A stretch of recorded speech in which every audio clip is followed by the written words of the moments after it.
Once a lighthearted escape into tropical mischief, Gilligan's Island hid real-life dramas behind the laughter. Decades later, what became of its cast? Did fame bring fortune, or heartbreak? Who thrived, and who met a tragic end? Some smiles remain, others are gone forever, but their stories may shock you. Bob Denver, forever etched in pop culture as the bumbling yet lovable Gilligan in Gilligan's Island, 1964 to 1967, was born on January 9, 1935, in New Rochelle, New York. He was 29 years old when he first donned the iconic red shirt and white sailor's hat, a role that would define his career. Before marooning on that fictional island, Denver had already charmed audiences as beatnik Maynard G. Krebs in The Many Loves of Dobie Gillis. His other credits included guest spots in shows like The Love Boat, Fantasy Island, and a brief return to island life in TV reunion specials. Despite his fame, Denver's life off-screen was far from smooth sailing. His career became heavily typecast, making it difficult to land roles outside of the goofy sidekick archetype. Financial struggles shadowed him, as residuals from Gilligan's Island were non-existent due to unfavorable contract terms. His personal life saw turbulence as well. He married 4 times, with divorces marking the first 3. While he had children, his family life was often strained by his erratic career and occasional run-ins with the law, including a marijuana-related arrest in the 1990s. By the time of his later years, Denver was no longer the fresh-faced sailor but a nostalgic figure at fan conventions. He lived quietly in Princeton, West Virginia, with his 4th wife, Dreama. His net worth at the time of his passing was modest, estimated at around $20,000 to $100,000. He owned a small, cozy home rather than Hollywood luxury. Bob Denver died on September 2, 2005, at the age of 70, due to complications from throat cancer. His death marked the end of a bittersweet journey, one filled with laughter on screen, but also the quiet tragedies and challenges that fame couldn't keep at bay. Alan Hale Jr., immortalized as the hearty and big-hearted skipper Jonas Grummy in Gilligan's Island, 1964 to 1967, was born on March 8, 1921, in Los Angeles, California. He was 43 when he first stepped aboard the SS Minnow, bringing warmth, authority, and comedic charm to the stranded crew. A veteran actor long before the island, Hale appeared in dozens of films and TV series, including Hang 'Em High, The West Point Story, and Biff Baker, USA. His career spanned genres from westerns to adventure dramas, but it was the skipper's cap that cemented his place in television history. Off-screen, Hale's life carried both successes and quiet disappointments. Typecasting after Gilligan's Island limited his roles, though he embraced the character in guest appearances and public events. Financially, he fared better than some co-stars, thanks to investments and side ventures, but he never reached Hollywood's upper wealth tier. Personal life was relatively stable. He married twice, with his second marriage to Naomi Hale lasting until his death, and had 4 children. Unlike many stars, Hale found joy outside acting. He opened Alan Hale's Lobster Barrel, a seafood restaurant in Los Angeles, which became a beloved local spot. Yet even he faced the bittersweet reality that his fame peaked in the mid-1960s, and much of his later career involved playing variations of the skipper. Alan Hale Jr. died on January 2, 1990, from thymus cancer at age 68. At the time, his net worth was estimated in the low hundreds of thousands, comfortable but far from extravagant. He left behind a modest home, cherished memories with fans, and the enduring image of the skipper, forever smiling beneath his captain's hat. Russell Johnson, best known as the brilliant yet ever-resourceful Professor Roy Hinckley in Gilligan's Island, 1964 to 1967, was born on November 10, 1924, in Ashley, Pennsylvania. He was 39 when he first donned the role of the calm, intelligent problem solver who could build almost anything, except, famously, a way off the island. Before becoming the professor, Johnson had a solid career in Hollywood, often cast in westerns, war films, and science fiction classics like This Island Earth and It Came from Outer Space. Johnson's life was marked by both achievement and tragedy. A decorated World War II veteran, he survived being shot down over the Philippines, an ordeal that left him with lifelong physical reminders of the war. Professionally, he found steady work, but like many of his Gilligan's Island co-stars, he became typecast. While he continued acting in guest roles and voice work, the shadow of the professor loomed large over his career. On the personal side, Johnson married twice. His first wife, Edith Cahoon, died tragically young, and his second marriage to Kay Cousins Johnson lasted until her death in 1980. He had 2 children, but heartbreak struck again when his son David died in 1994 from AIDS-related complications, a loss that deeply affected him and inspired his advocacy work in AIDS education. By his later years, Johnson lived quietly in Washington state, attending fan conventions and enjoying the loyalty of Gilligan's Island devotees. His net worth was estimated at around $4 million, much of it from years of steady acting work and appearances. Russell Johnson died on January 16, 2014, at the age of 89, from kidney failure. His passing closed the book on one of television's most beloved castaways, a man whose calm intelligence masked a life filled with both resilience and personal loss. Dawn Wells, adored as the sweet and down-to-earth Mary and Summers in Gilligan's Island, 1964 to 1967, was born on October 18, 1938, in Reno, Nevada. She was just 26 when she first brought the wholesome Kansas farm girl to life, instantly winning over audiences with her charm and warmth. Before her island fame, Wells had been crowned Miss Nevada in 1959 and competed in the Miss America pageant, later moving into acting with appearances in shows like 77 Sunset Strip, Maverick, and Bonanza. While Mary and was America's sweetheart, Wells' real life held more complex chapters. She worked steadily in television and theater after Gilligan's Island, but like her co-stars, she struggled with typecasting. Despite this, she embraced her legacy, touring in stage productions, attending fan events, and even authoring Mary Ann's Gilligan's Island cookbook. Financial difficulties shadowed her later years. In 2018, news broke that she was facing medical bills and living expenses she could not cover, prompting friends and fans to launch a GoFundMe campaign, a stark contrast to the sunny, carefree image she portrayed. Wells never married and had no children, often saying she was too focused on her career and travel. She lived modestly, owning a home in Los Angeles and later in Idaho, where she spent her final years. Tragically, Dawn Wells died on December 30, 2020, at the age of 82, due to complications from COVID-19. At the time, her net worth was estimated to be under $50,000, a sobering reminder of the financial instability many actors face despite enduring fame. She left behind the enduring image of Mary and a reminder of innocence, kindness, and a simpler era of television. Jim Backus, celebrated for his portrayal of the fabulously wealthy and delightfully oblivious Thurston Howell III in Gilligan's Island, 1964 to 1967, was born on February 25, 1913, in Cleveland, Ohio. He was 51 when he first brought the snobbish millionaire to life, his comedic timing and charm making Howell one of the show's most memorable characters.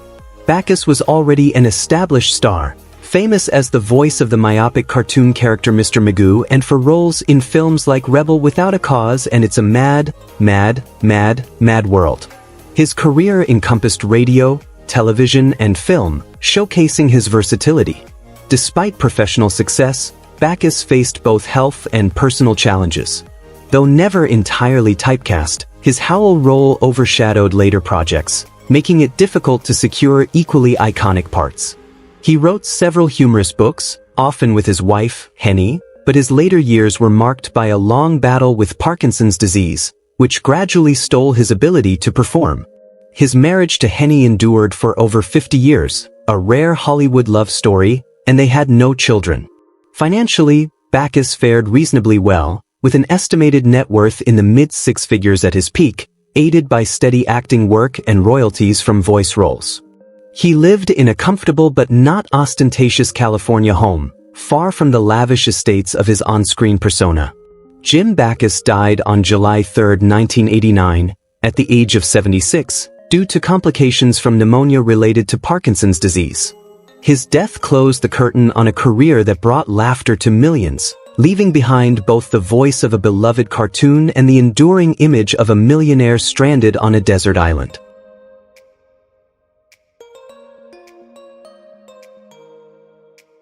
Natalie Schafer, forever remembered as the elegant and impeccably dressed Lovey Howell in Gilligan's Island, 1964 to 1967, was born on November 5, 1900, in Red Bank, New Jersey. She was 63 when she first stepped into the role of the refined millionaire's wife, bringing wit, poise, and a dash of satire to the marooned castaways. Before her island days, Schafer enjoyed a long career on Broadway and in films, appearing in productions such as The Body Disappears, Reunion in France, and guest spots on TV shows like I Love Lucy and The Beverly Hillbillies. While Lovey Howell was a picture of high society, Schafer's real life carried its own twists.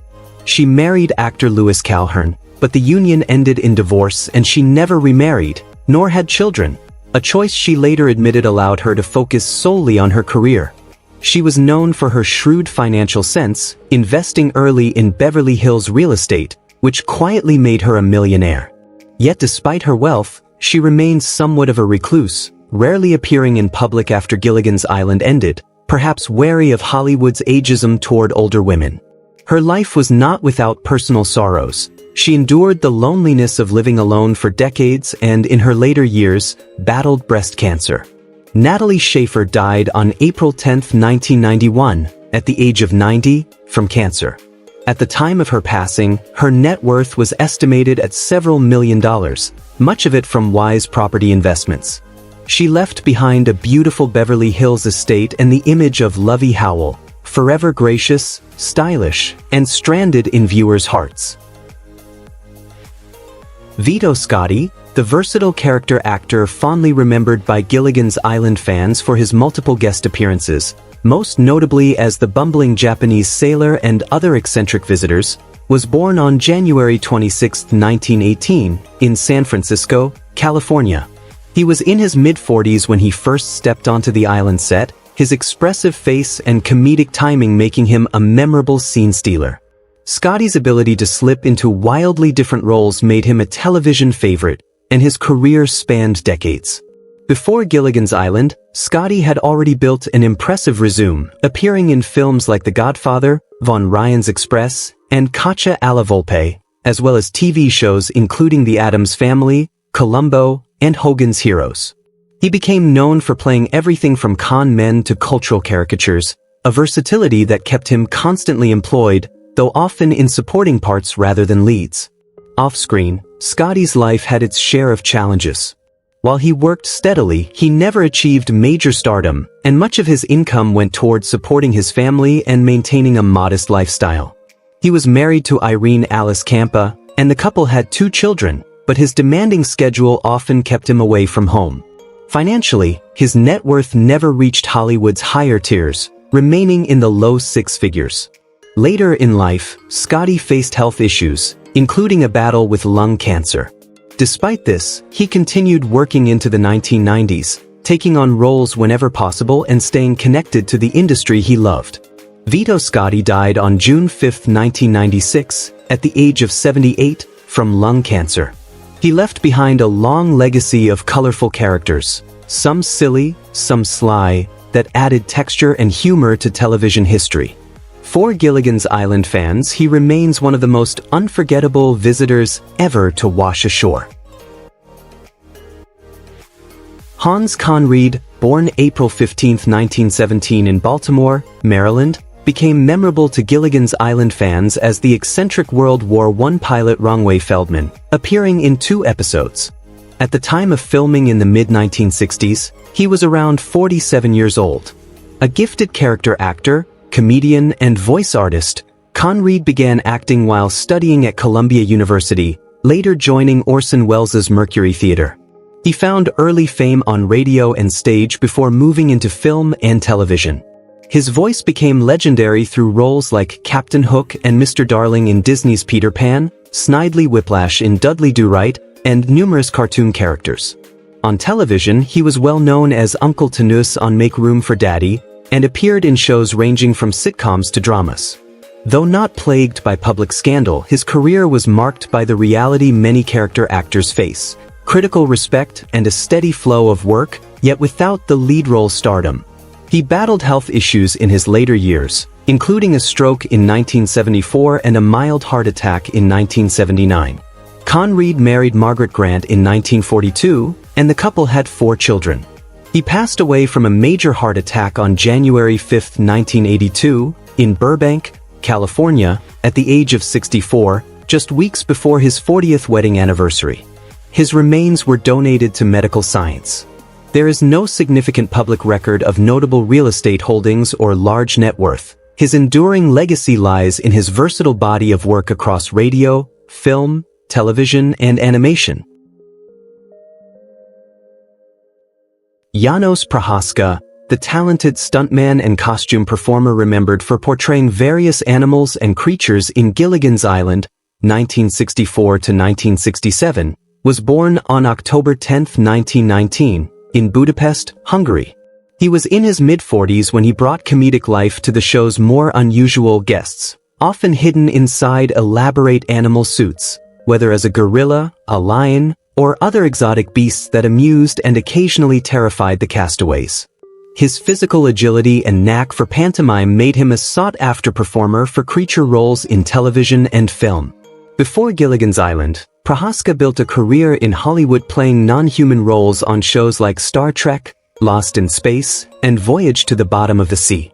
While his work was unique, it often left him unrecognizable to the public, and fame largely eluded him. His career path was both creative and limiting. He was a master of his niche, but rarely given opportunities outside it. Off-screen, Prohaska's life was a mix of determination and hardship. As a Hungarian immigrant, he had rebuilt his life in America after World War II, carving out a place in the entertainment industry through sheer persistence. He was married and had a son, but his demanding work often kept him away from home. Financially, he lived modestly with no Hollywood fortune. His income came from sporadic acting and stunt work, and he never amassed significant wealth. Tragically, Janos Prohaska's life ended in disaster. On March 13, 1974, he and his son, stuntman Robert Prohaska, were killed in a plane crash in Bishop, California, while on the way to a filming location. He was 54 years old. His death cut short a career defined by creativity and hidden performances, leaving behind a legacy of characters that entertained millions, even if audiences never knew the man inside the costume. Eddie Little Sky, born Edsel Wallace Little on August 15, 1926 on the Pine Ridge Indian Reservation in South Dakota, became known for his roles as a native, witch doctor, or native warrior in Gilligan's Island, 1964 to 1967. When he appeared in the series in the mid-1960s, he was about 38 to 41 years old. Over his career, he acted in more than 60 television shows and over 30 feature films, including The Light in the Forest, Tonka, Paint Your Wagon, and A Man Called Horse, where he played Black Eagle. He also served as a technical advisor for Western productions. In Gilligan's Island, his portrayals of various island natives added an exotic and comedic touch to several episodes.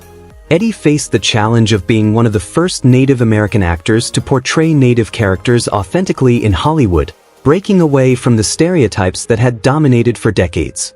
This pioneering path was both a professional opportunity and a personal struggle, as he often had to work against the industry's deep-rooted biases. Later, he left acting to become director of the Oglala Lakota Tribal Parks and Recreation Authority, dedicating himself to cultural preservation and community work. He was married to Dawn Gates, also an actor, and together they had 5 children. There are no known major scandals in his personal life, and his reputation remained respected throughout his career. Eddie Little Sky died on September 5, 1997, in Pennington County, South Dakota, at the age of 71, due to lung cancer. In his later years, there is no record of notable real estate holdings. His focus remained on service to his people rather than personal wealth. Russ Grieve, born November 5, 1923 in Oklahoma City, Oklahoma, featured as a native chief/native/headhunter in Gilligan's Island, 1964. At the time of filming, he was about 40 to 41 years old. Over his career, Russ mostly worked in television and some films.